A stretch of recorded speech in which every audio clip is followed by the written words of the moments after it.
the video or editing the video. I'm going to start the show right now.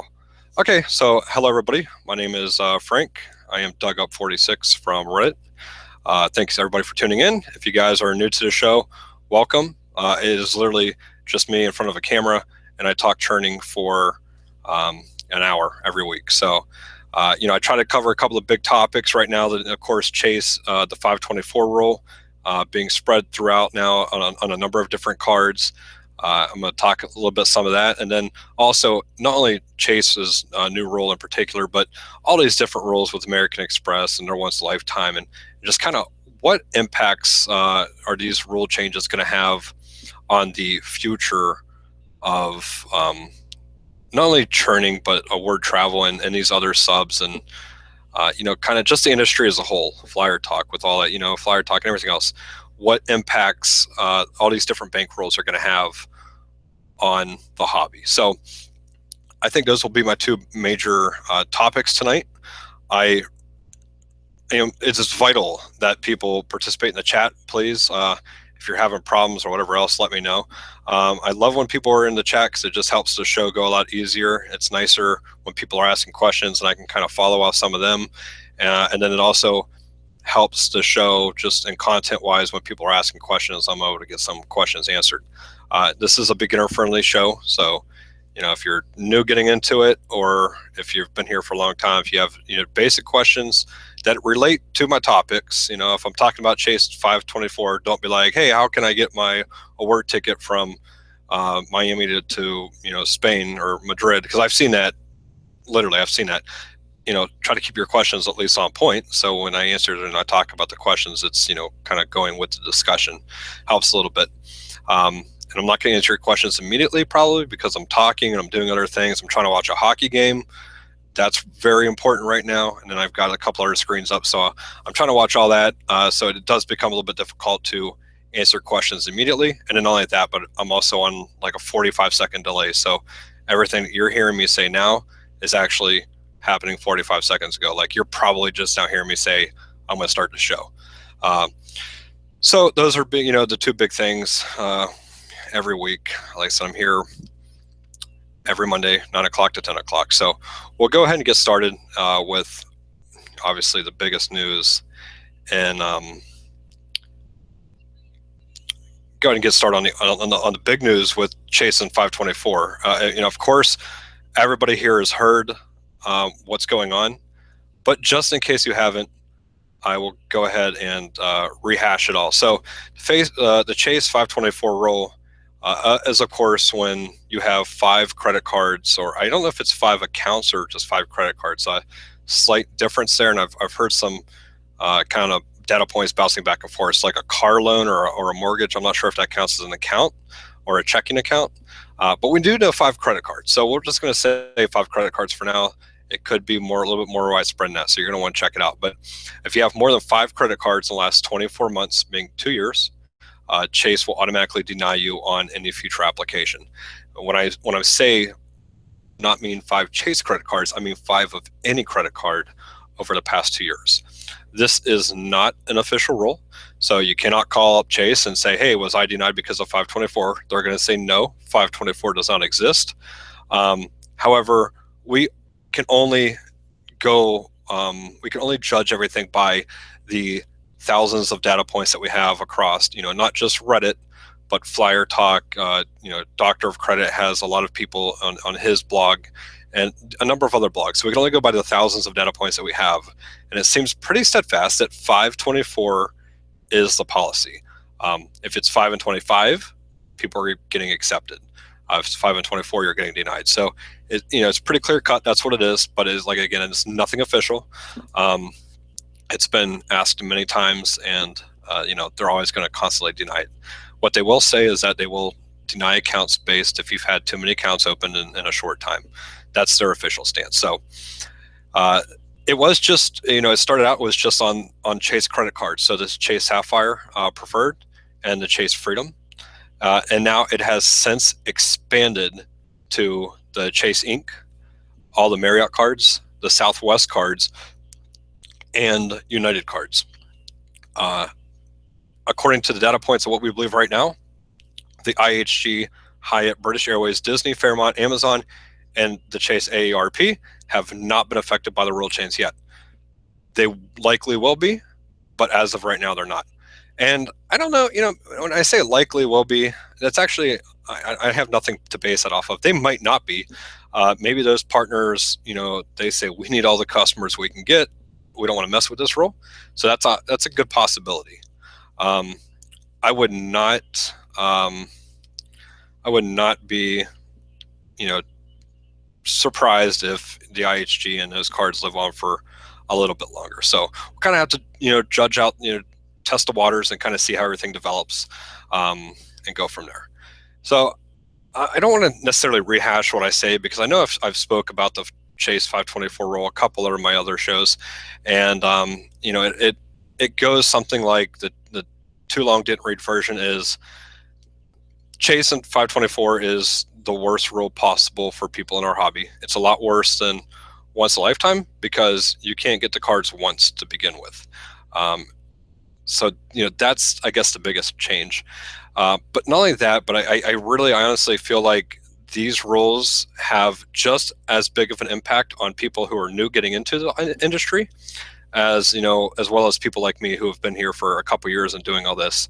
And the reason I say that is because I honestly do feel like if you're smart and you want to do things accordingly and you want to maximize everything, which I know that when you're first getting into it, you may not be worried about maximizing. Literally, I can remember myself when I first was getting into this.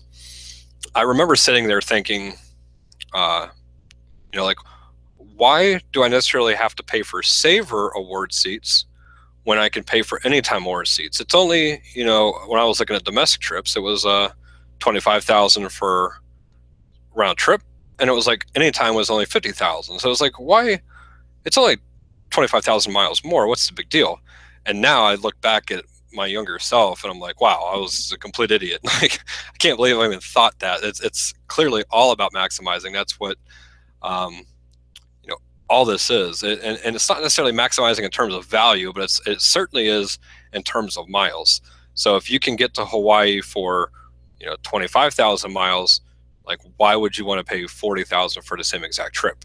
15,000 doesn't sound like a lot, but over the course of 3 trips, now it's 45,000 miles. It's a big deal. That's a trip to Japan, so it does matter. So when I'm talking, when I think about some of those maximizing your points and maximizing your applications and all that, for new people getting into it, it's a game changer. It's a drastic game changer for them. Like, let's just say, for instance, right now it is what, May 30th, so we're almost in June. What cards would you get if you're brand new getting into this? The Chase Sapphire was always number one. I was like, hey, get the Chase Sapphire. It's a good all-around card. The American Express SPG, that's another great card to have.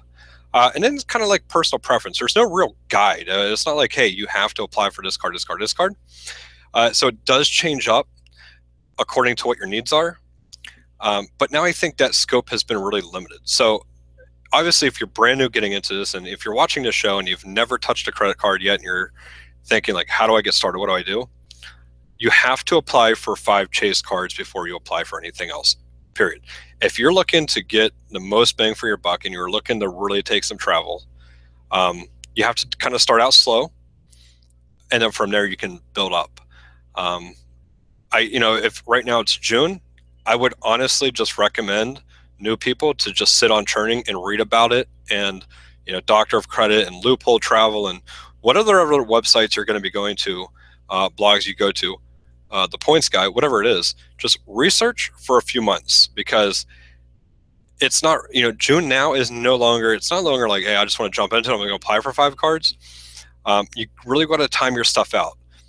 Obviously, one of the biggest changes to the 524 rule, in my opinion, are the Southwest cards.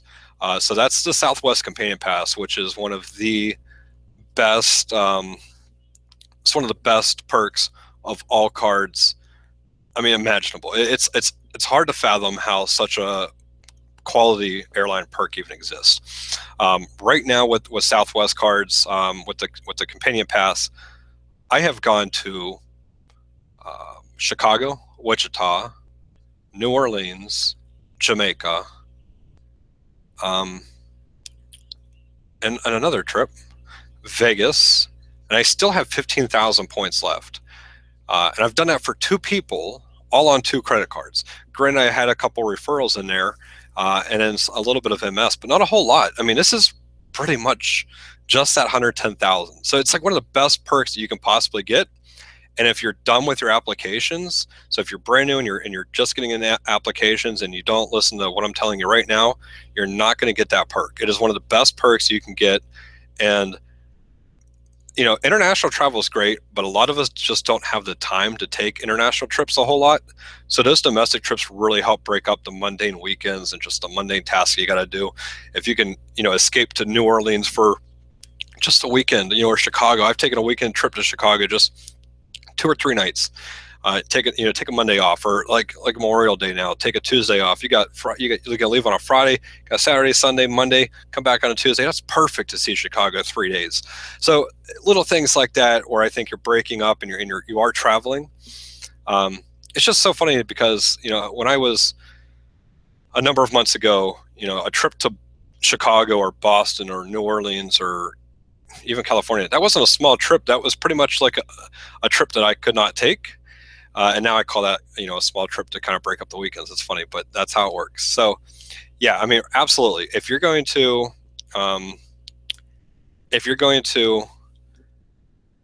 get into this hobby and you're going to get into this game and you're doing some research and you come across this show, I'm telling you right now, your first 5 cards have to be chase. Ignore what everybody else tells you. If anybody else tells you any different, it's the only thing that makes sense. I would recommend the CSP. And you start with that because you have some transferable points. So let's say you do eventually get that companion pass for your 110,000. You can take your 50 or 60,000 UR points that you get with the CSP and convert those over. And now you have, you know, just so many points, it'd be silly. So that's one of my cards I get. The Marriott cards. That's an interesting look there. I still don't have the Marriott card, but they do have some decent signups from time to time. So maybe you jump on that whenever you see an opportunity. Or what I would recommend is you don't apply for anything. If you want to get started, you get the CSP right now, meet your minimum spends, and then wait until November, or probably November, and apply for both Southwest cards. And now you have to make sure the 50,000 point offers are out there, and they're not always out there. So you do have to be a little bit careful on that, and you know, kind of make your applications accordingly. But trust me, I've been on churning now for 2.5 years, whatever it is, 2 years. Every October, November, December, the entire sub will be nothing but companion pass conversations. So you can get all kind of great guides. And if you look up, you know, right up here, and you go to your search box on Reddit and you type in companion pass, you're going to find all kind of great guides. I think one of my posts is up there. I don't know if I still have the sticky or not, but I really broke it down for you. No, so Seth kind of copied my post and then fixed it, you know, updated it because I haven't made a post in a year or so. So, he linked the archive. So, but you know, right there it's really about how to do it, how to break it down, you know, exactly step by step. Read those guides. You make sure you want to get on that perk, and you don't. So right now, if you're getting into it, and I would tell this to my friends, anybody else, if you're looking to get into it, sign up for the CSP right now, and then wait until November. And then from there, apply for other cards. And you can tell I'm honest because I don't have a CSP referral. I am one of 3 people who do not have a CSP referral in the world, I'm pretty sure. So it is what it is. Trying to see what some of the people are saying in the chat here, just now jumping back on. Angry bureaucrat. It also means you got to spread out your apps a lot more. No more 8 cards in a month. Yeah, absolutely. I think that it does that because you need that companion pass. So that companion pass is, like I said, it's a vital component of a card to get. That's something that you really want to get. It's a great perk. So it is really important that you spread out your apps, because right now, if you get this Sapphire, if you hold off your apps until November, you can likely get approved for both both the Southwest Plus and the Southwest Preferred or Premier. So you can get both of those cards likely, and you can get 3 chase cards a year. I'd say in all likeliness that's manageable. When you're looking at applying for multiple cards or even more chase cards, 4 chase cards a year is a good bit. And I wouldn't be surprised if you started getting denied on this. So you do have to spread out your applications and be a little bit smarter with your apps. Benjamin, is there any strategy of being under 524 in waves, but meaningful churning or credit card invest over that time? Yeah, absolutely. I don't think. Here's the thing: is that the Chase 524 rule hasn't been as widespread. I thought it was going to be every Chase card.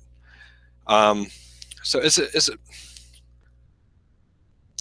It's a great question. I'm going to clarify again just for everybody because I know I kind of spoke a little fast. But Benjamin said, is there any strategy of being under 524 in waves, but meaningful churning during that time? So what he's basically saying is that, is there any reason why you'd want to apply for a credit card every 4.5 months and spread out your apps every 4.5 months? Or I think that's what it is. And that would be 524, or maybe is it like 1 in 5 months? 1 in 4.5 months, I think is what it is.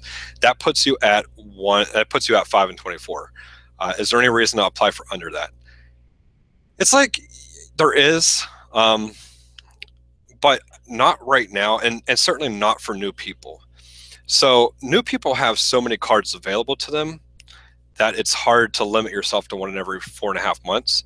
I think right now, if you're new getting into it, you want to start off slow with Chase, and then after you get that companion pass, boom, open up. Like you can try for the Marriott card if you get denied, whatever. Open up, get spread out to American Express and Citi, and so on, Barclays. So yeah, I would start off. For people who've been in the game for a long time, you kind of already max out a lot of your American Express cards, and right now you're waiting 2 years for Citi, and Chase is now 524. It can't hurt you to spread out your apps a little bit more, and maybe start considering that for a long-term strategy. But honestly, like I said, I've been actually applying for cards for 1.5 years now. I'm not considering the 524 roll and wave thing, kind of an app every 4.5 months. I'm not thinking about that. I'm thinking, I haven't even touched a Citi card yet, other than the American Airlines card. So I still have all my Citi thank you points to get. Still have a few American Express cards to get. So there's still a lot more possibilities for me right now, to where I'm not even considering, applying something like that. But it is something to consider for people who've been in it for a couple years and have maxed out or already hit the limit on a lot of their cards. Mitch says he's in Atlanta right now, heading home thanks to a long weekend with the companion pass. See, amazing. Yeah, and it's the companion pass is great. Benjamin says single. Hey, dude, I mean, companion pass, you can change your companion 3 times a year. So if you were to get something like that now, you'd have it all. You'd have 3 changes from now until December. So you go on a date with some girl you like. You're like, hey, you want to go to Seattle and have lunch? Because we can do that. Just make stuff like that happen. It can get done. It'd be kind of cool. I've never really looked at the companion pass like a dating strategy, but it would certainly work. I'd have to think. So yeah, a lot of people saying that they just jumped on board and wasn't sure the 524 would be coming. Jennifer and Bennett, that kind of goes back. I'll say the one thing that I did that was really wise, and that I wish people, when I say stuff like this, it's not like a braggart thing. It's not anything else. When I got into this game, so like I literally joined. I think I subscribed to the churning subreddit in June of 2014, and my first application for churning did not come until November. So I literally sat there for like 4 months or 5 months just reading up on history, digging, doing research. I know it's a lot easier now, and it really is. The amount of information, and I'm going to touch on that a little bit, it's a lot easier to get information now than it was back then. But at the same sense, like I didn't want to screw up, number one, but I wanted to make sure that I knew every single backstory on these cards, how they worked, how everything would affect my credit to the dot, and then kind of go from there. So there was a lot into it. And I really, if you're getting into it and you haven't applied for any cards yet and you're watching this show, research, because the 524 rule has been spoke about a lot.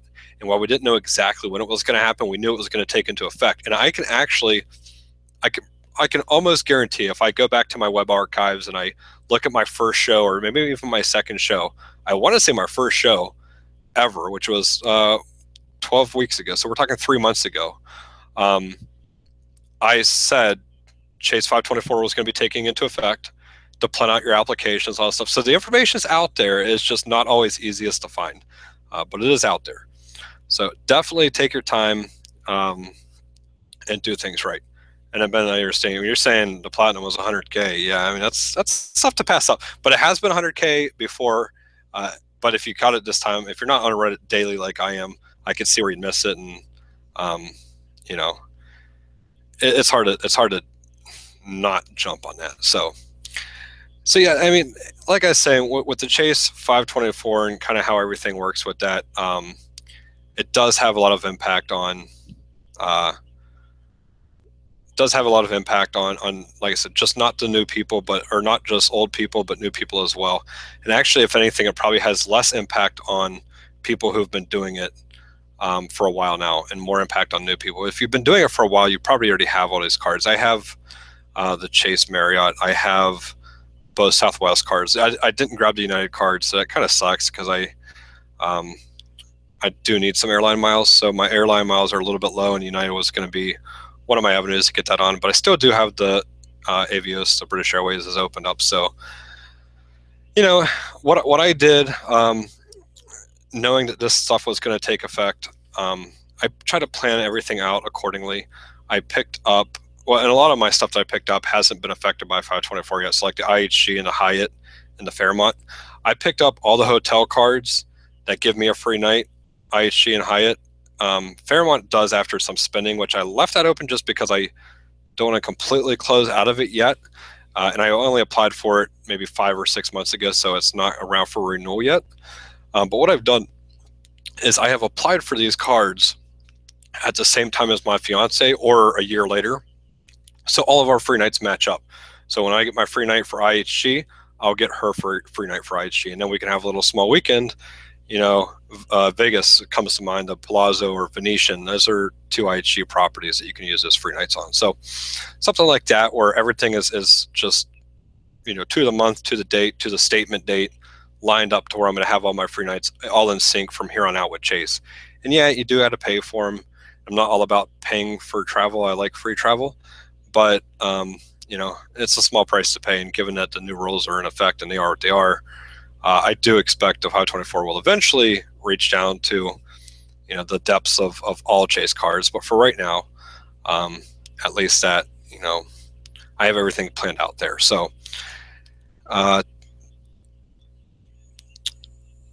that's where we're out there. I'm trying to see here. Like a look for long time just to get started. 9 new cards in the last month. Wow. 12K of MS through various methods. Am I going to get shut down? You're not going to get shut down. No, I mean, I don't know what you mean. I'm not quite sure what you mean getting shut down. So it depends. You can get shut down if you're MSing a lot through Chase in particular. They're not a very MS-friendly bank, and I've seen it before, but it's not too common, especially since you have so many cards in such a spread out amount of time. I'm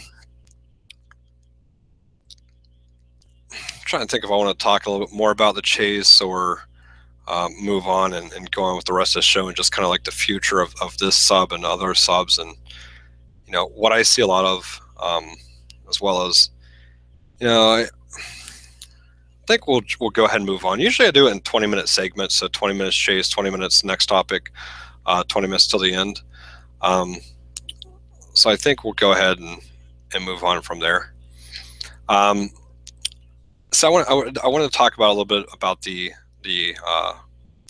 people getting into churning, and just the future of churning and the future of Reddit and Flyer Talk and just the hobby in general. With Chase, or not only Chase, but all these other banks, you know, implementing all these different. Gotta be kidding me! San Jose scored. Man, they were on a power play. Cole was put in the box for something. I didn't get to see what it was, but it was a pretty good goal. Unless it's, no, it was on sides. No, that's a goal. It's going to count. Penn's still up 2-1, but it is 2-1. So It is what it is. Anyways, talking about the future of the hobby with all these different roles and kind of what we can expect to see. Really, when you look at it, American Express already has MS lockdown. Chase has to some degree, and they will pretty much entirely later on. So all you're left with is Barclays and Citi. And if we talk a little bit about that, what will Citi do? How is Citi going to react to the 524 rule being a little bit more widespread now?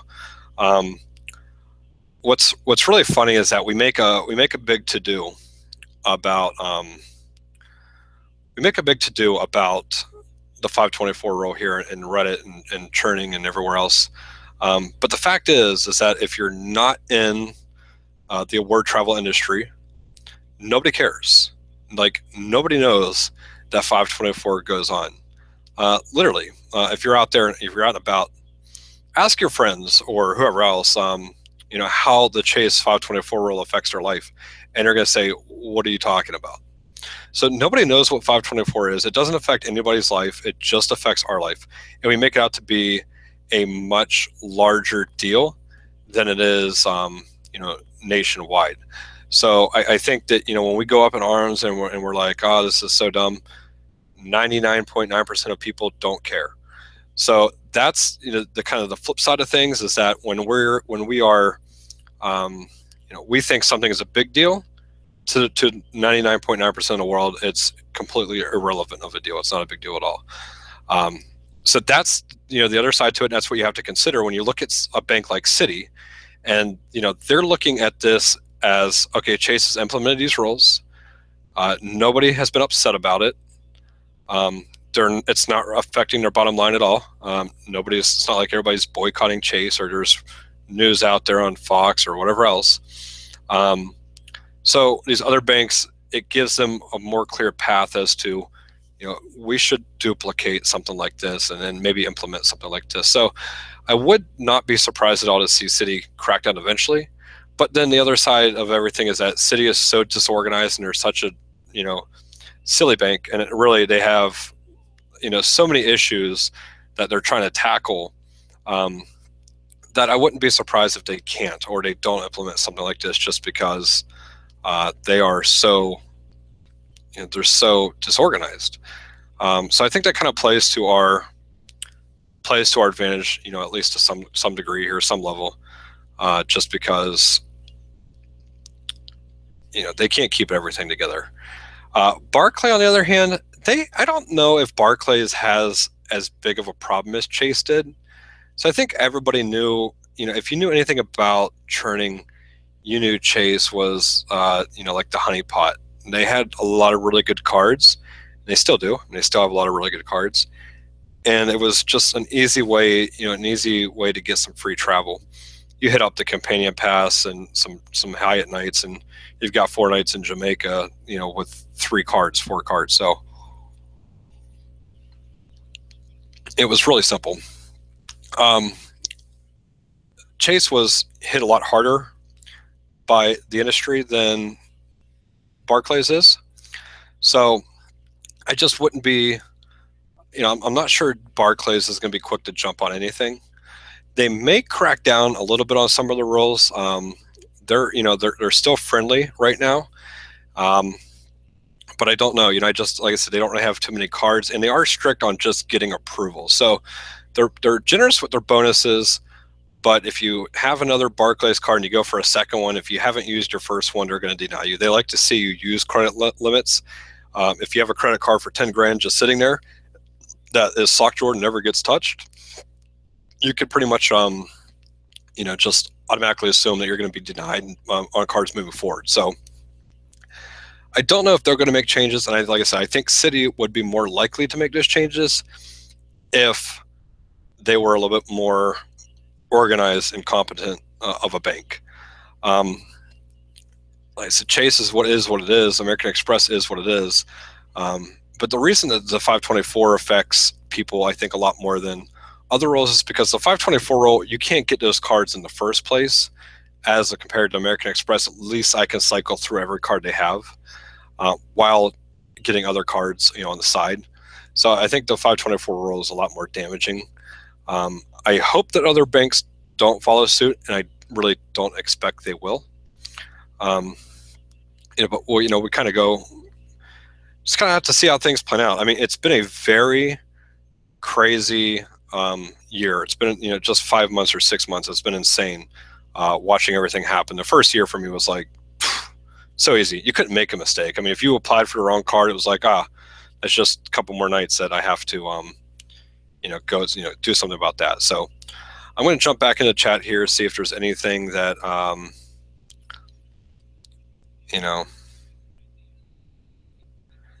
see if I can follow some of what people are saying. Jennifer's saying she experienced some of that. I think she means the MS talk, the manufacturer spending talk, when she opened a Chase checking account. The banker was talking about churning and churners and everything, and that's really interesting. Haven't heard anything like that directly. Talking to people who open and close accounts to get bonuses, how much cash and money they've been depositing, if they're part of this culture. Wow, that's really surprising. I know that, like I said, it's not as hidden as it was. It's kind of got a lot more presser and everything else. And Chase has always been pretty strict about checking accounts and manufacturer spending, and not only that, but just with their credit cards in general. So it doesn't surprise me. But yeah, I mean, they're not going to allow it, and they're going to stop a lot of that stuff. Just because that's who they are. They're a little bit more tough than maybe like a local credit union or something like that. How much of an impact on churning how much impact will churning have on my ability to get a loan in a year? I've been trying to stop churning, but the American Express Platinum deal, I haven't. There's been a lot of mixed reports there. I don't think you're going to have too much of a problem, honestly. Just keep your applications low. You don't even have to stop. Most people just want to make sure you're paying your bills on time. When it comes to getting a home loan or a car loan, it's not as pressing of a deal to stop entirely, from what I've seen. But the difference is applying for that credit card that's going to give you $500 or maybe $1,000 worth of rewards. Is that worth a 0.15 interest rate increase over a 30-year period or whatever? So you kind of have to weigh that kind of stuff out. A lot of people say it is. If you think about it, it's like, yeah, if I get a 0.25% interest, but I'm getting these 6 cards, it's worth it for me. But I don't think so, because that kind of goes back into then you should have just not got the cards, saved the money, and you could have actually just paid for your travel. So I think there are limits there, but I would try to avoid applying for too many cards if you can, and go from there. Corey says most of the Simon Mall's customer service reps he deals with, they all know about churning. Yeah, it's interesting too. I think a lot of people have a lot of different strategies on manufacturer spending on and how everything works and how they deal with customer service reps. So my strategy is always, tell anybody anything. Typically, I have a small. If they ask, I might have a business where I'm paying some employees, something like that. If I'm there a good bit and I'm really getting to know the people, I'll kind of just give them, yeah, I buy these Visa gift cards to pay off my bills so I can generate credit card awards. I don't go into too much detail, and I'm not buying cards from one particular place, so I can kind of spread out the love, and that story kind of floats. I just don't like, I don't like doing everything in one spot anyways. So that's kind of where I go with it all. And then I grow my repertoire, and I'll start talking to them about some of the trips my fiance and I have taken and where we've gone, and it really starts putting people at ease once they realize you're not there, with fake credit cards, whatever else. And I go to the same places at the same time, so I get to know people, and I generally dress well. Wow, sorry. Whew, that's so good. I generally dress well, so I don't have the appearance of somebody who's like really sketchy. The area I live in, I don't want to say like, it's not like, don't get me wrong, it's not super ghetto or anything, but the area I live in, there are there's a lot of strange looking people out there. So when I see a guy coming in, I usually do this at, when I'm on my break from work or whatever else at lunchtime, and I got a nice shirt on and khakis, and people ask a lot less questions whenever you're confident and you look like you know what you're doing, and you go in there and you just demand the cards and move it on. If I came in looking like this with my beard the way it is in this shirt, and drinking a glass of bourbon, I might have a little bit more of an issue getting some of those things to go through. But I mean, I've never had an issue. But like I said, I spread it out and I do it consistently. So those few things have helped me dramatically. So like I said, with all these banks and all the different changes and everything that they're doing, the future of these subs, it's really interesting, because as the hobby, I think is it's the word. So as the hobby is getting larger and it's getting more popular and it's drawing more people in, and you can see that because if you look at the stats, and I think that the moderators maybe have taken the stats off of churning, but the sub doubles so quickly, and it's like the first, when I joined, there was 18,000 people or so, and now there's, where are we at now, over 45,000. So it's doubling a lot quicker. It's getting a lot bigger, a lot sooner. But what's interesting is that at the time it's getting bigger, the banks are also crushing down, new and more strict rules. So as people are getting onto this and they're all about, free travel, there's also less and less free travel to have. It generates a lot of conversation about like what is acceptable, what's not acceptable, not just to post on churning, but even a couple of these smaller communities that you see, in Flyer Talk and everything else. The more information that you're posting on churning, and say, for instance, this webcast right here that I'm having with you right now, I don't reach out to a lot of people, generally 20, 30 people at any given time. But over the course of a show, I generally have about 100 people who tune in. And then, over the course of a week on a recording, I have 400 or 500 people watch a show, which adds up. So, it's just me getting information out there that's already out there pretty much, which is kind of like my spin on it, my input of it. But trust me, there are people who absolutely despise me and hate me for having this show. Just like there are people out there who, they can send whatever, like a mass text message to their, their group and say, downvote this post on Reddit. So if you post about X topic, it's going to get downvoted, because people are scared. They do not want information to get on Reddit on churning, because the second things get there, they die. But it's a fact. It's not like I'm making this stuff up. There's legitimate proof of this, and I know that I'm going back to what I spoke about a couple weeks ago. But the American Express Platinum offer, that's such a great post to compare when you look at some of this stuff. I mean, that post, at the American Express Platinum offer, that offer was alive for a long period of time, months. Honestly, I had that link in February. So we're talking 3 months ago, 3.5 months ago, I had that link. Somebody else got wind of it, put it on Reddit, and the link was dead within 10 hours.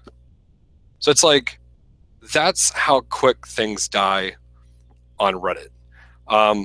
So I don't know, is there a balance of what do you post, what don't you post?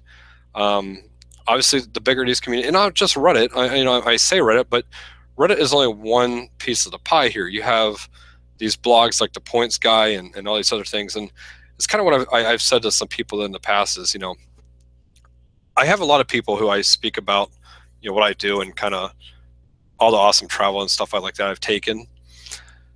And there's a lot of people who have no clue what I'm talking about. But I know one thing, if I go on Reddit and I look up like The Points Guy, I'll have, or not on Reddit, but on Facebook, and I go on Points Guy, I have like 5 or 6 people who are on my friends list who like his blog or like his Facebook page. they obviously don't have any clue about exactly how integral it is and how complicated it is, and all, you know, precise and everything else that goes into it. But they know of him, and they know about his travels apparently, and they somehow liked his blog, whether he was giving something away or whatever, I don't know. But it's just the fact that, um, you know, a lot of information is out there, and then when something gets posted on Reddit, if it's worth a damn, he's going to pick it up and put it on his site, and Dan's Deals will pick it up and put it on his site. And, you know, even if it came from, like, American Express, it came from Dan's Deals. But, you know what I mean? If something originates from Reddit, it's going to spread out to these other sites. So a lot of people say Reddit is not the problem. You know, this community, the R churning community, is not the issue. And I agree with that to a certain extent. But when they say, you know, like these blogs and, you know, everything else is the issue, it's a combined problem, because once something is posted on a blog, it's posted on Reddit. Once something is posted on Reddit, it's posted on a blog. And once something gets posted to, you know, almost all the blogs and all the different communities, it's out there for a lot of people. And I'm not talking 100,000 people who are on Reddit. I'm talking the, you know, millions of people, or million, at least million, but probably millions of people who are accessing, you know, all these different sources together. So one post on Reddit, you know, you can have 1 million people or 2 million people see that content that you've posted. So it's really interesting to think about. You know, and you do have to be cautious on what you post, and I think that people are, and that's why, you know, we see a lot of these downvoting brigades, because you know, people just, they're really skeptical lately, which kind of has a lot of impact on the future, and kind of everything from there. And I think there is a line too. You know, I think there is, with enough. You don't want churning to become like, here's everything that everybody can do and how to do it. But you have to be, you know, the way, like I said, the way I've always been, and I still am. If I can help somebody who's just getting started get a free trip somewhere, I'm going to do it. You know, and maybe not to like the level I'm doing it, where you're going to be getting a free trip. But if I can help you say, hey, I want to go to Jamaica this coming winter, like, let me tell you how to do it. You know, don't apply for cards now, just like I did at the beginning of my show. Don't apply for cards now. Apply for your companion Pasadena, or stuff like that. I'm more than willing to help you out with that kind of stuff. But there are lines, and I think it's really interesting to see how everything pans out, because I don't think that the lines were there a year ago like they are now. So that's the difference, is the anger, I guess, and with all these different methods getting shut down, you know, where does everything go, and kind of how does everything pan out here in the next 6 months or next year? It's going to be a really interesting time for sure in the community to see how everything rolls out. But, you know, it's all you can do is just wait and see. Personally, what do I think? I think that churning is going to continue to grow. There's no indications that it's not. It's going to continue to grow. People are going to continue putting information up there. That's good information for new people. Keeping up with a lot of the bigger news, like the Chase 524 rule, things like that. But I think that, you know, these different methods, some of the better methods out there, they're not going to be spoken about on Reddit, and if they are, they're going to be mass downvoted. I think that kind of thing will only get worse over time. As I'm trying to read the chat, trying to watch a hockey game, Corey says the cashback card people doing 200,000 a month aren't helping. That's true too. You know, so people who are manufacturers spending 200,000 some dollars a month, it doesn't help. It doesn't help everything. But then the other side to that, I keep saying flip side. Man, I've said that for like 3 weeks now. I don't know what's going on with that. Such a stupid phrase, in my opinion. I don't like the way it sounds. I don't like the way it comes off my tongue, but I keep saying it. So anyways, the other side to that is that if you don't hit something hard, it reminds me of, we had the same conversation with Target, the Redbird days. So do you,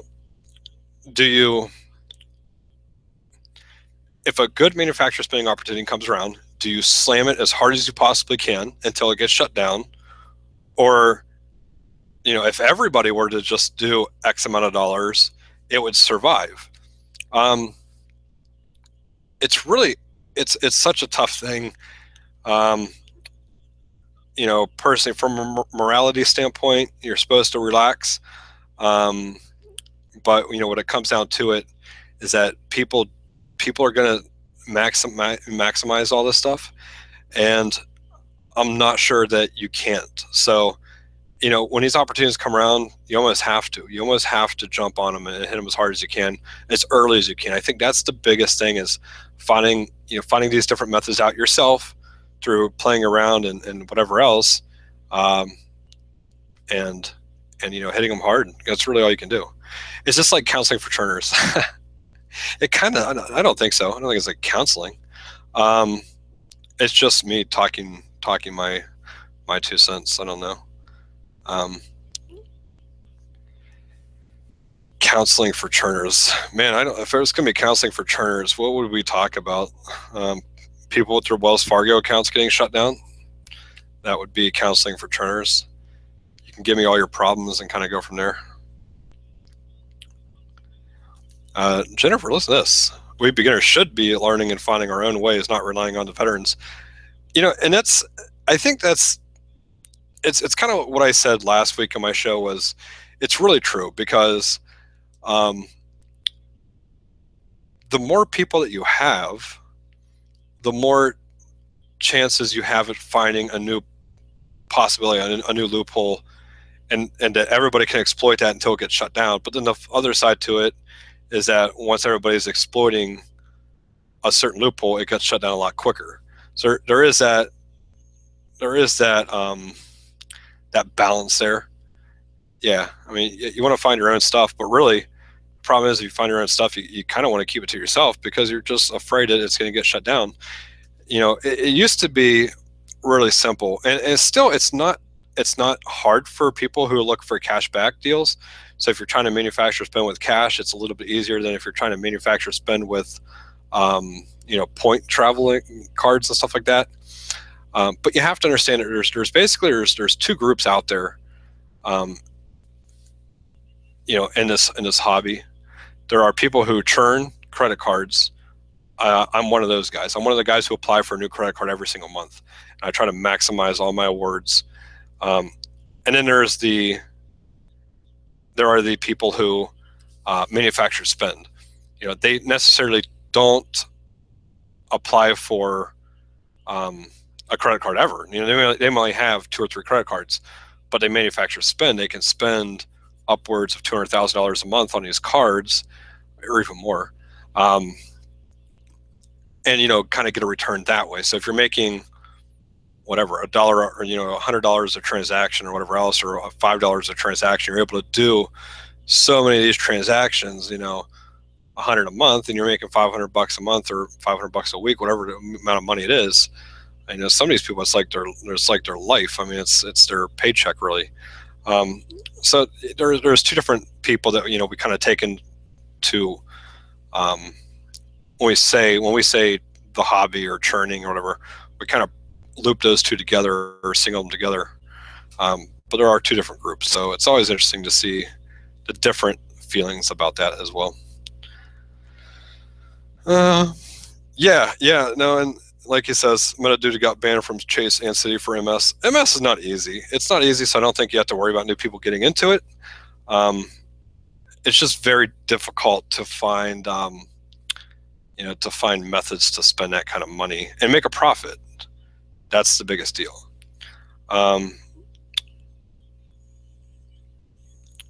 Corey, Wells Fargo pulled their 5% cash back card due to people making $7K a month. Yeah, that's what I'm saying.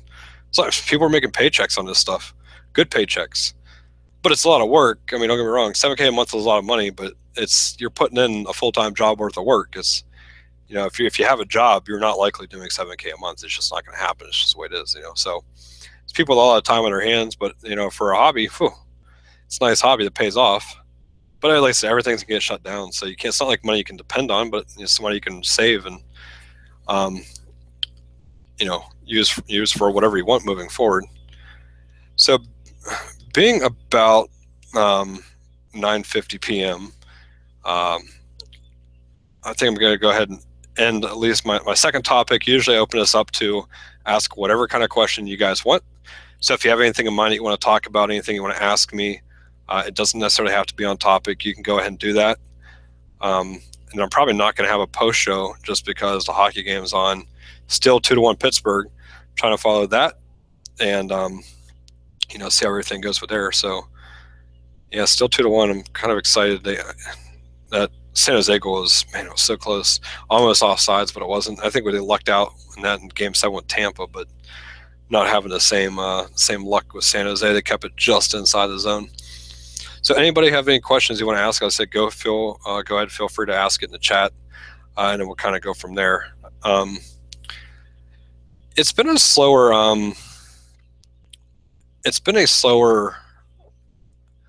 number of weeks here. It's just had a few topics, but a lot of it's kind of the same topics we spoke about a lot, but it's really interesting. Shadow says, do we have a confirmation of 524 means opened or open? In the past, at least 524 has always been opened. So if you have any new accounts, any 5 new accounts in the past 24 months, you would be denied on accounts moving forward. So I would assume that's all the same. It's going to be open. Corey, you can have one card fly. You have one card and fly one airline. Which ones do you choose? So do you mean, I don't know, you're talking about one card or one airline card. I choose the SPG. Done. That was easy. My God, could you make that question any easier? SPG, of course, you can transfer those points to, I guess if you can only fly on one airline, but still you can fly it to, you can choose whatever airline card you want. And that card is still great for hotels everywhere. It's going to be interesting to see what happens to it with the Marriott merger here, but that's still where I would go. Anyone know if you can bypass 524 in Ink using a prequel through biz checking? I think the only way you can get the Ink card would be to go in branch. I think if you go to in branch, you can still get it open from there. So that would probably be the way to do it. Yeah, Jennifer, I feel you. Serve was in full-blown awesomeness. Redbird was awesome. I was doing 20-25 grand a month on Redbird back in the day. That was beautiful. Bluebird, I never really got into it. Kate, yeah, my Kate just stopped working too. My Kate, I had a magical Kate. Oh my God, my Kate, I had a Kate that did money orders. So like I could literally put Visa gift cards in and just have it print out money orders for me, and there was never a limit. So I could do, I could do literally $20,000 if I wanted to, and nobody would ever ask a question. I could just have a stack of money orders. There was no problem doing whatever I wanted to do with that Kate, and now it's shut down. So really sad to see that go.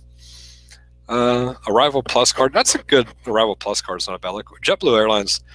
Why JetBlue? They don't fly nationwide, do they? So I mean, or they don't fly worldwide. You don't want something that flies worldwide like American or something else. I would have to think, but. Just got my serve. Should I bother? Yeah, absolutely. I still have a serve. I knock on the door of every family member I know. I'm like, hey, I really would appreciate if I could use your social. I like serve just because it's easier. But I also just got this in the mail. Make sure it's not anything like a checking account number or nothing in there. But I got my Huntington $150 there. So maybe I'll sign up for something like that, or the Chase. I know the Chase ones have higher offers there, so I could sign up for something like that. I don't know. I really haven't done too many bank account bonuses, and it's something that I probably should consider getting into. Just because I know there's a lot of good things through the bank accounts, whatever else. So I'm going to tell you what. I'm going to go ahead and end the show. If you guys can, Corey, Jennifer, Mobile Guy, Shadow, Steven. See what Steven says here. You still seem to be on both sides of having a large community. I know, I really do. So before I end the show, let me just say this. If you go back just 3 months ago, okay, so just 3 months ago, I wasn't very against, but I was not all about private communities. I was more open up to it. I liked the idea of everything being in churning. I liked helping new people out, and I still do. Don't get me wrong. I do like helping new people out, and I like getting people new trips. But in the past just 3 months, my views on, whether having everything in churning is a good idea or not has been changed. And I'm not sure. Oh my God, San Jose just scored. 2-2. It's gonna be 2-2 in the second period. My goodness gracious. Have another drink to that. Wraparound goal too. What a sick goal. My God, who was that? Number 12 for San Jose. I'm not sure. That was a really nice goal. But yeah, it's like I'm much less against it now than I was. I do like the idea of keeping things both sides not entirely private, but keeping them somewhat private. I think a lot of it is just, like I said, it's not necessarily Reddit, but it's just the fact that if something gets posted on Reddit, it's posted everywhere.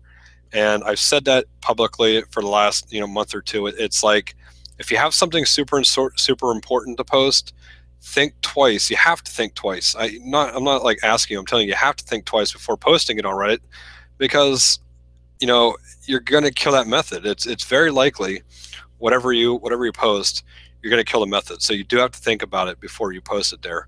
But then again, like I said, I'm not as against these private communities now, and I moderate one of them. So that plays a part in it. And now that we're a little more interactive, and I kind of see how everything works out,